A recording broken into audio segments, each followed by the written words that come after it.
రైతులు అధికంగా రసాయనిక ఎరువులు, పురుగుల మందులు వాడడంతో నేటి యువత దీర్ఘకాలిక వ్యాధుల బారిన పడుతున్నారని వ్యవసాయ రైతు కమిషనర్ చైర్మన్ కోదండరెడ్డి తెలిపారు. సిద్దిపేట జిల్లా తునికి కల్సా గ్రామంలోని ప్రాథమిక పాఠశాలలో నిర్వహించిన అగ్రి ఎక్స్పో కార్యక్రమంలో ముఖ్య అతిథిగా పాల్గొన్నారు.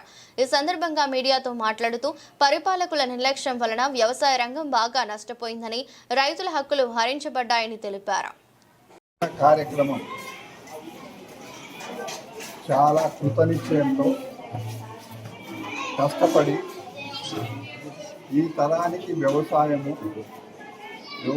పనిముట్లు, పంటల విధానము, మనం ఇళ్లలో ఆ రోజులలో వాడుకునే పరికరాలు ఇవన్నీ ఈ తరం వాళ్ళకు గుర్తు చేసే ప్రయత్నం చేయడం అనేది చాలా గొప్ప విషయం. నిజంగా ఈ కలెక్షన్ చూస్తుంటే ఇది మామూలు విషయం కాదు.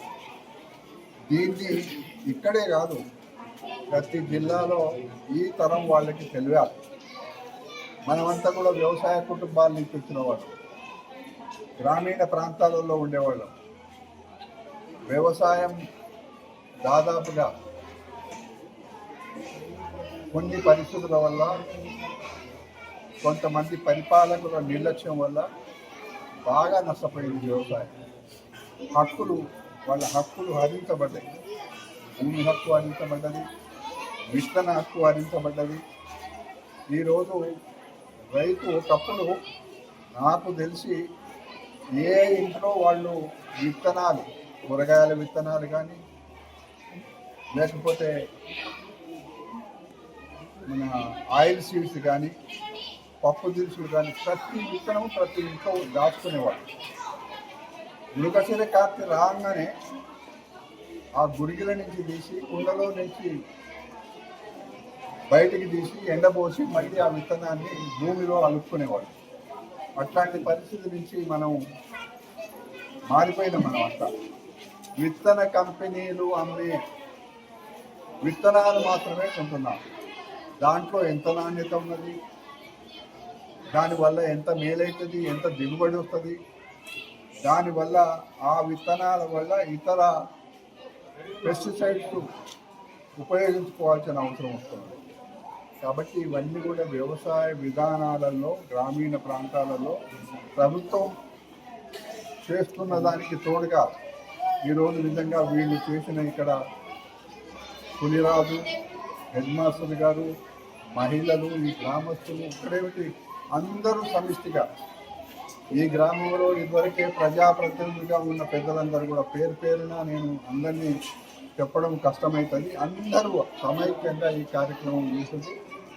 నేను ఒక మాట మనవి చేస్తూ ఉన్నా, ఒక మార్పు అయితే రావాలి. ఆ మార్పుకు ఈ ప్రభుత్వం, గౌరవ ముఖ్యమంత్రి రేవంత్ రెడ్డి గారు ఒక సంకల్పంతో ఉన్నారు. ఆ సంకల్పం వ్యవసాయ రంగాన్ని లాభసాటిగా చేయాలి. రైతును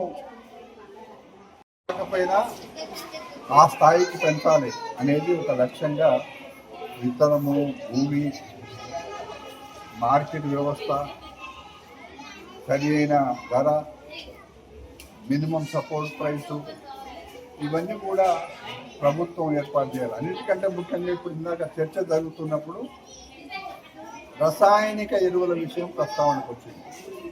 రసాయనిక ఎరువుల వాడకము అతిగా అయిపోయింది.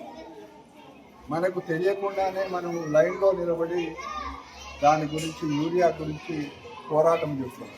మంచిది కాదు. బాగా వ్యవసాయంలో ముందున్న పంజాబ్ కూడా వాళ్ళ భూములన్నీ కూడా పూర్తిగా కెమికల్ ఎరువులతో కూడుకొని పోయి అక్కడ పంటలు పండిస్తే కూడా అక్కడ కొత్త వ్యాధులు వస్తున్నాయి. దీని నుంచి మనం బయటపడాలి. దీనికి మనమే కొంత ప్రయత్నం చేయాలి. ఇందాక ఒక పాత్రికేయుడు అడుగుతూ ఉంది, రసాయనిక ఎరువులు వాడకుండా సేంద్రీయ వ్యవసాయం దిక్కి మన ప్రభుత్వం దృష్టి పెడుతుందా? ఎస్, పెట్టాల్సిన అవసరం ఉంది. వాస్తవంగా సేంద్రీయ వ్యవసాయం పక్కన రాష్ట్ర కేంద్ర ప్రభుత్వాలు రైతుకు అండగా నిలబడి దానికి కావలసిన పెట్టుబడులు కానీ, అవసరాలు కానీ, ఇప్పుడు మనం ఒక్కసారి కెమికల్ ఎరువులు మానేసి ప్రత్యామ్నాయ ఎరువులకి కావాలి అంటే ప్రభుత్వమే దానికి సహకారం చేయాలి. పశు సంపద లేదు. మనం ఇదివరకైతే పెండ లేకపోతే మన గొడ్ల పెండలు ఇట్లాంటివన్నీ వేసుకునేవాళ్ళం, కానీ ఇప్పుడు లేవు, అవన్నీ తగ్గిపోయినాయి. సో ఇది మంచి నిర్ణయమే. పాత్రికేయులు కానీ మీ ఆలోచన కానీ చాలా బాగుంది. కమిషన్ కూడా, వ్యవసాయ రైతు సంక్షేమ కమిషన్ కూడా మేము అనేకమైన విషయాలలో పరిశోధన చేసి ప్రభుత్వానికి సలహాలు ఇస్తున్నాం.